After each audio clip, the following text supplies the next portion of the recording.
Selamat pagi. Hari ini Selasa 12 Mei 2020, bab 9 garis lurus. Kita berada dalam subtopik penyelesaian masalah garis lurus. Objektif pembelajaran hari ini ialah untuk menyelesaikan masalah yang melibatkan garis lurus dengan kriteria kejayaannya mengaplikasikan konsep keturunan, lintasan Y, lintasan X, titik persilangan dan pembentukan persamaan garis lurus yang telah kita pelajari dalam menyelesaikan masalah. Baiklah, ini ialah latihan yang perlu anak-anak 3MA buat untuk hari ini. Muka surat 248 daripada buku teks tingkatan 3. Masterikan diri, jawab soalan 1 dan 2 di dalam buku latihan. Okey, cikgu akan bincangkan sedikit cara bagaimana nak menyelesaikan masalah dalam tugasan yang diberikan. Okey, yang tiada buku teks pun boleh rujuk slide yang ini. Baiklah, tengok soalan 1. Tengok soalan 1. Okey, raja di sebelah menunjukkan segi 4 selari yang dilukis pada suatu satar kertas yang mewakili kedudukan rumah kamal, sekolah, klinik dan restoran. Perkataan segi 4 selari ini sangat penting. Selari, bila dia selari, bermaksud rumah kamal ke restoran adalah selari dengan sekolah ke klinik. Kalau dia selari, maka M-nya adalah sama. M mewakili keturunan. Okey, jadi set garis kedua yang selari pula restoran ke klinik adalah selari pula dengan rumah kamal ke sekolah. So ini dikenali sebagai segi 4 selari. Okey, perkataan ini sangat penting. Okey, sekarang soalan A ialah kita nak menghitung jarak dalam kilometer. Soalan kata 1 unit 1 kilometer. Okey, skala yang diberikan ialah 1 unit 1 kilometer. Jadi soalan nak rumah kamal ke sekolah. Rumah kamal dengan sekolah. Okey, soalan A ialah rumah kamal ke sekolah. Okey, rumah kamal berada pada jarak negatif 1. 00 ini adalah pada kedudukan yang sama pada paksi Y00. So kita mengira jarak antara X jarak antara dua titik ni pada paksi X. 1X. X yang pertama adalah pada 5, X yang kedua negatif 1. So kita gunakan 5 tolak negatif 1. Jarak antara rumah kamal dengan sekolah 5 tolak negatif 1. Sama dengan 6 unit. Bila 6 unit, dalam satar kertas kita dia mewakili unit. Tetapi dalam soalan dia kata 1 unit 1 kilometer. Maka dia adalah 6 unit bersamaan dengan 6 kilometer. Maka kita dah jawab soalan A. 1A. Okey. Seterusnya kita tengok soalan 1B. 1B soalan nak koordinat bagi restoran. Koordinat bagi restoran. Okey, restoran. Okey, B. Kita tengok restoran. Apakah maklumat yang paling senang diperolehi daripada kedudukan restoran ini? Nilai Y. Okey, Y. Kita tengok klinik 24. 24. Bermaksud nilai Y di sini adalah 4. Kalau sini 4, restoran juga adalah kedudukan Y-nya adalah 4. Okey, so saya tahu 4. Nilai X belum diketahui. Okey, Oleh kerana dia adalah segi 4 selari. Oleh kerana dia adalah segi 4 selari. Maka kita tengok jarak antara dua ini, jarak mengufuk jarak mengufuk antara klinik, jarak mengufuk. Okey, horizontal. Jarak mengufuk antara sekolah dengan klinik dengan jarak mengufuk rumah kamar dengan restoran sepatutnya mempunyai jarak yang sama sebab dia adalah segi 4 selari. So jarak mengufuk, okay, bahagian ini jaraknya akan bersamaan dengan okay, 5/2 sama dengan 3 unit. Ini ialah 3 unit. Kalau kita tak buat, kita tengok pun kita boleh tahu. 5/2. 5/2 kita bergerak ke kiri sebanyak 3 unit. 5/2. So negatif 1 ke restoran secara mengufuk juga adalah 3 unit. Bermaksud X di sini akan bersamaan dengan X bagi restoran akan bersamaan dengan negatif 1 gerak lagi 3 unit ke kiri, maka kita tolak 3, dia akan menjadi nilai X negatif 4. Okay. Dia dah berada di negatif 1, kita gerak lagi 3 unit ke kiri. Negatif 1 gerak 3 unit ke kiri akan menjadi negatif 4. Negatif 4, 4. Soalan nak koordinat. Kalau koordinat dia mesti ditulis dengan berkurungan. Kurungan nilai X diikuti dengan nilai Y. So ini adalah koordinat. Okay? Macam mana saya nak aplikasikan gerakan nilai X ni? Ini adalah daripada maklumat segi 4 selari. Perkataan segi 4 selari bermaksud jarak di sini secara mengufuk antara sekolah dengan klinik adalah sama jarak mengufuk antara rumah kamar dengan restoran. Okay, so saya dah menjawab soalan B.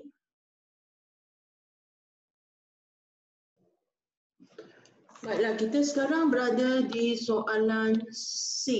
Kita berada di soalan 1C. Restoran tadi kita dah cari negatif 4, 4. Koordinat restoran negatif 4, 4. Sekarang soalan suruh kita hitung jarak dalam kilometer di antara rumah kamar dengan restoran. Jarak antara rumah kamar dengan restoran kita ikut laluan yang ini. Okay?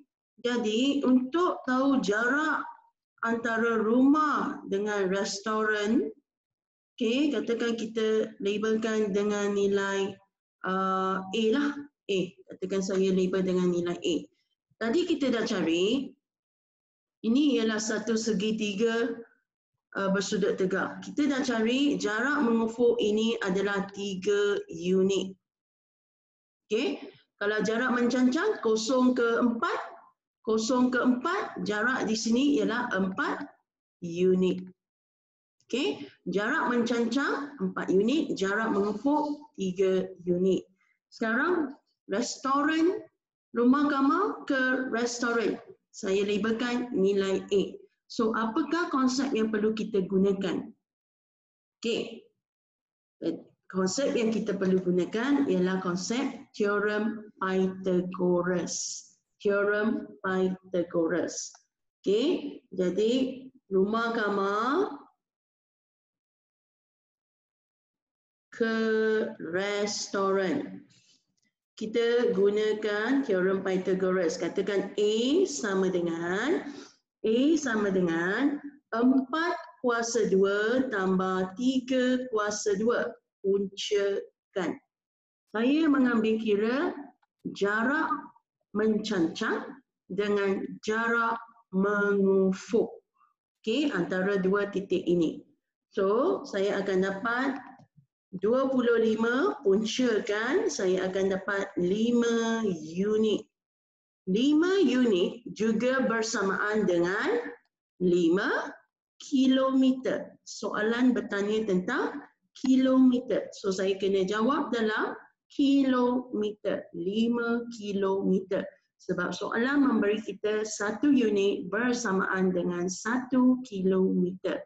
Okey. Bagi bahagian yang ini, bahagian yang saya cari ini, kita menggunakan teorem Pythagoras. Tolong simak balik tingkatan 1. Okey, apa yang telah dipelajari dalam tingkatan 1. Okey, seterusnya kita tengok soalan bahagian D. Soalan bahagian D. Tentukan persamaan garis lurus. Sekarang persamaan garis lurus yang menghubungkan sekolah dengan klinik. Sekolah dan klinik saya berada di sini. Sekolah dan klinik. So saya nak tentukan persamaan garis lurus. Persamaan garis lurus ialah Y sama dengan MX tambah C. Di mana kita perlu cari nilai M, kita perlu cari nilai C. Okay. Jadi, mula-mula kita akan cari nilai M. M di sini, kita ada 2 titik. Bila kita ada 2 titik, kita akan anggap dia, katakan ini X1, Y1. Okay, ini X2, Y2. So, kita ada persamaan kecurunan Y2 tolak Y1 bagi dengan X2 tolak X1. Okay, katakan Y2 saya kosong. Jadi, kosong tolak Y1, 4. Bahagi dengan 5 tolak 2. 5 tolak 2. Okey, saya sambung kat sini. So, M sama dengan 0 tolak 2, tolak 4, negatif 4 per dengan 3. So, saya dapat kecurunan saya negatif 4 per 3. Negatif 4 per 3. Saya baru dapat M. Saya baru dapat M. Tetapi, saya perlu dapatkan juga C-nya. Okey, macam mana saya nak buat C? Kita dah ada Y sama dengan negatif 4 per 3 X tambah C. Sekarang saya boleh ambil mana-mana titik yang jatuh atas garis lurus antara sekolah dengan klinik. Antara sekolah dengan klinik. Saya boleh ambil klinik. Katakan saya ambil titik klinik 2, 4. Bila saya ambil titik klinik 2, 4, saya akan masukkan ke dalam persamaan yang belum lengkap lagi. Y-nya ialah 4, ini ialah X, ini ialah Y. Okay, Y-nya ialah 4, sama dengan negatif 4 per 3, darab dengan 2 tambah C. Okay, 4 sama dengan negatif 4 per 3 darab 2 ialah negatif 8 per 3 tambah C. Okay, sekarang kita ada C dalam keadaan positif. Jangan ganggu C bila C dalam keadaan positif. Okay. Jadi saya pindahkan negatif 8 per 3 pergi ke arah bertentangan menjadi tambah 8 per 3. Tolong gunakan kalkulator. 4 tambah 8 per 3. Anda akan dapat 20 per 3. Okay. Sama dengan C. Barulah saya keluarkan C sama dengan 20 per 3 bila saya dah dapat jawapannya. Okey, sekarang saya perlu gantikan nilai yang saya dapat ke dalam persamaan umum Y sama dengan MX tambah C. So, apakah nilai M saya? Apakah nilai M saya? Nilai M kita dah cari ini. Apakah nilai C saya? Nilai C kita dah cari yang ini. So, tolong masukkan ke dalam persamaan garis lurus, dapatkan persamaan yang lengkap. Ini buat sendiri. Cikgu nak tengok nanti persamaan garis lurus. Apakah nilai M yang perlu diganti, apakah nilai C yang perlu diganti. Okay? Tolong lengkapkan sendiri. Baiklah, sekarang kita tengok soalan nombor 2. Raja di sebelah memberikan kedudukan pekan P, pekan Q, pekan R. Okey, jadi diberi skala 1 unit bersamaan dengan 2 kilometer. Okay, ini penting. 1 unit kita tahu 2 kilometer. Hitungkan bahagian A, hitungkan jarak dalam kilometer antara R dengan O. O ini ialah asalan. Bila asalan, kita tahu nilainya ialah 0, 0. R kita berada pada negatif 3, 4. Okay. Jangan tengok garis yang warna merah ini. Jangan tengok garis yang warna merah ini. Kita belum lagi melibatkan garis yang warna merah ini. So, tengok garis yang warna biru yang cikgu buat ni. Okey. Sekarang, jarak, kita nak gunakan teorem Pythagoras tau. Sebab dia kata jarak antara pekan R dengan O. So, kita nak gunakan teorem Pythagoras antara O, jarak mencancangnya. Jarak mencancang daripada 0 hingga negatif 4 ialah 4 unit. Bila jarak dia tidak ada negatif. Bila jarak dia tidak melibatkan negatif. Okay, jarak hanya melibatkan nilai positif. Jadi kita tak ada kata negatif 4. Jarak negatif 4. Tidak. Okay, jarak melibatkan nilai positif. So, jarak antar mencancang, jarak mencancang 4 unit. Okey, jarak mengufuk daripada nilai O ni, jarak mengufuk dia ke kiri, dia ke kiri kan? Sebab itu dia ada negatif. Tetapi dalam jarak, dia hanya melibatkan nilai positif, 3 unit jarak mengufuk. Sekarang saya nak tahu jarak O ke R. O ke R, kita gunakan teorem Pythagoras. Ini ialah segitiga bersudut tepat. Jadi O ke R ialah hipotenusnya. So, 3 kuasa 2 tambah 4 kuasa 2 puncakan. Ini ialah teorem Pythagoras. So, saya dapat 5 unit. Okey, sekarang soalan kata dalam kilometer. Saya tulis 5 unit kat sini kan? Lepas tu saya tulis, saya nak tukarkan kepada kilometer. Sama juga dengan 5 darab 2 kilometer. Sama dengan 10 kilometer. Okey, so daripada 5 unit, saya tukar unit kepada kilometer. Okey, ini ialah nilai unit.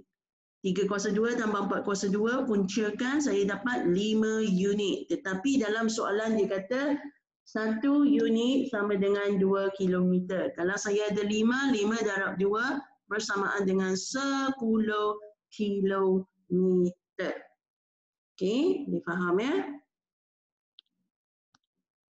Sekarang tengok pula persoalan yang kedua. Soalan kedua, soalan 2B, persamaan garis lurus yang menghubungkan pekan P dengan pekan Q. Kita tengok P, kita tengok Q. Bila saya tengok P dan saya tengok Q, saya nampak 2 titik. Persamaan akan melibatkan Persamaan akan melibatkan Y sama dengan MX tambah C. Bermaksud dalam persamaan yang lengkap saya perlu mencari nilai M keturunannya apa, C pintasan Y-nya apa.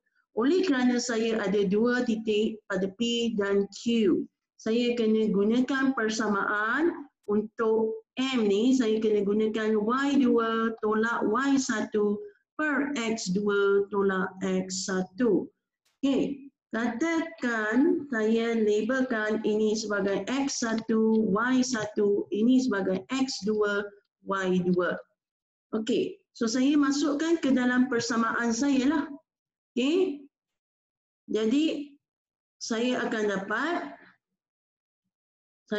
dapat nilai, katakan nilai Y2 ialah 7, tolak Y1 ialah 4. Okey, 4 bagi dengan X2 saya 6, saya masukkan 6 tolak X1 ialah negatif 9. Tolong jaga-jaga dengan nilai positif dan negatif. Tolak ini ialah untuk tolak. Negatif kena tulis balik negatif. So M sama dengan, saya akan dapat nilai 3/15. Permudahkan 3/15, 1/5. 1/5. Okey, so sekarang saya dah dapat nilai keturunannya. Saya masukkan balik ke dalam persamaan umum. Okey, M saya dapat 1/5 X tambah C. Nampak tak C saya belum dicari? Sebab kalau persamaan yang lengkap, M mesti dicari, C mesti dicari dengan gantikan nilainya. Sekarang saya ambil mana-mana titik. Saya boleh ambil mana-mana titik P ataupun Q. Katakan saya ambil titik Q, 6, 7. Bila saya ambil 6, 7, bermaksud X saya ialah 6, Y saya ialah 7. Dia mesti X datang dulu, baru diikuti dengan Y. Okey, so sekarang 7 akan bersamaan dengan 1/5 darab dengan X saya ialah 6 tambah C. Okey, C sekarang dalam keadaan positif. Bila dalam keadaan positif, jangan ganggu. Okey, ini akan bersama dengan 6/5 tambah C sama dengan 7. Okey, jadi apa yang perlu kita buat sekarang? Pindahkan 6/5 ni ke arah bertentangan. Bermaksud 7 akan tolak dengan 6/5 sama dengan C. Maka gunakan kalkulator, anda akan dapat C akan bersamaan dengan 29/5 sama dengan C. Okay, baru saya terbalikkan C sama dengan 29/5. Sekarang saya perlu masukkan ke dalam persamaan am. Betul tak? Y sama dengan MX tambah C. Sekarang apakah nilai M yang telah saya cari? Nilai M saya ialah yang 1/5. C saya ialah 29/5. So, tolong gantikan persamaan. Persamaan yang lengkap. Macam mana nak tulis? M diganti, C nak diganti. Tolong selesaikan sendiri di bahagian ini. Sebab kita dah cari M, kita dah cari C. Sekarang kita nak masukkan ke dalam persamaan. Okey? Tolong lengkapkan yang tu. Jangan biarkan jawapan yang tidak lengkap. So kita masuk kepada bahagian D pula. Bagi bahagian D, kita tengok Encik Mazlan memandu kereta dari pekan R ke pekan Q. Kita sekarang melibatkan R dengan Q. Okay, R dengan Q dengan jarak terdekat. Jarak terdekat. Bila jarak terdekat, dia mesti melalui jarak di sini. Jarak ini. Ini adalah jarak yang terdekat. Okey. Purata laju 50 km per jam. Hitung masa yang diambil. Soalan nak hitung masa yang diambil dalam masa minit. Okey. Nilai purata laju diberi dalam kilometer per jam. Tetapi akhirnya nanti kita nak tukarkan jam kepada minit. Okey. Sekarang kita tahu bahawa ni dia, kita tahu bahawa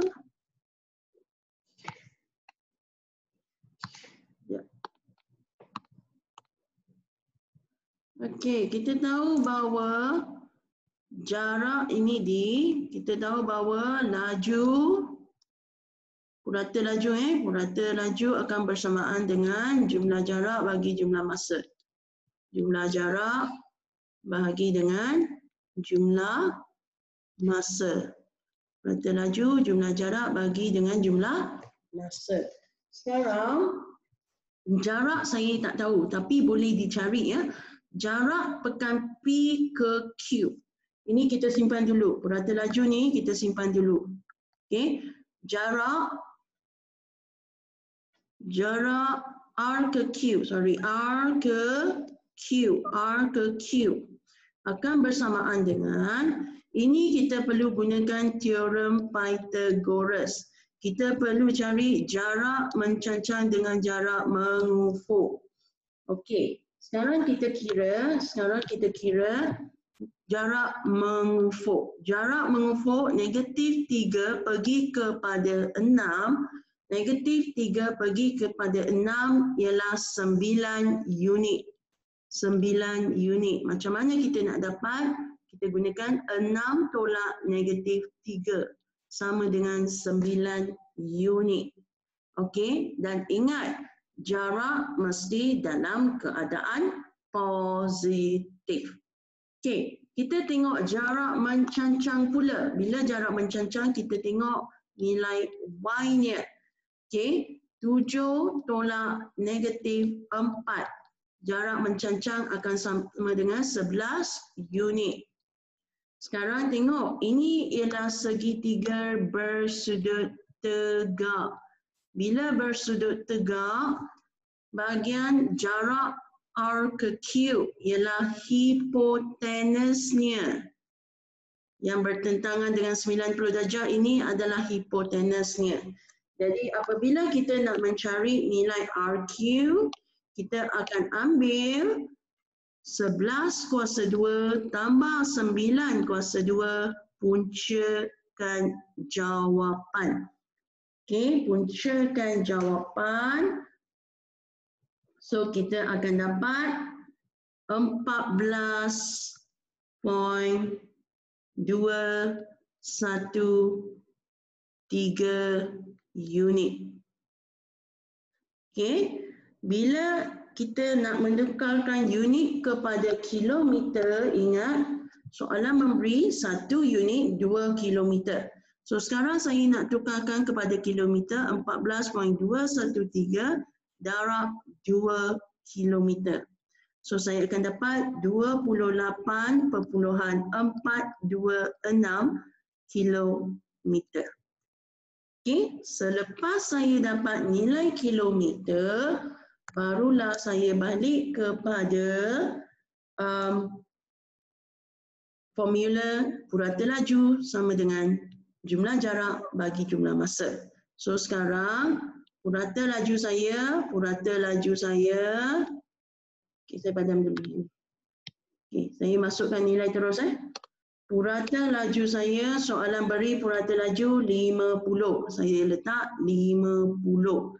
Bersamaan dengan jumlah jarak. Jumlah jarak adalah yang ini yang kita cari, 28.426 km bagi dengan T masa. Masa saya tak tahu, saya labelkan T.